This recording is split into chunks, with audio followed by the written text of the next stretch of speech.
నమస్కారం ఘంటారావానికి స్వాగతం. ముందుగా ప్రధాన అంశాలు. యూపీలో అఖిలేష్ ఆట ముగిసిందన్న ప్రధాని. పోలీస్ స్టేషన్లు సమాజ్వాదీ కార్యాలయాలుగా మారిపోయాయని విమర్శ.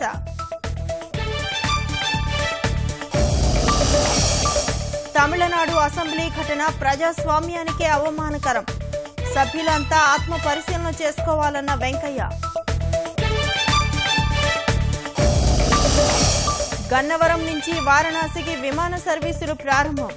156 మంది ప్రయాణికులతో వెళ్లిన స్పైస్ జెట్.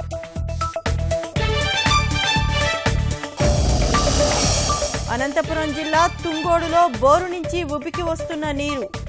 600 అడుగుల నుంచి ఏకధాటిగా పొంగి పొర్లుతున్న జలం. చదువుతో పాటు విద్యార్థినుల ఆరోగ్యంపై ప్రత్యేక దృష్టి. కళాశాలలోనే ప్రత్యేక వ్యాయామశాల ఏర్పాటు.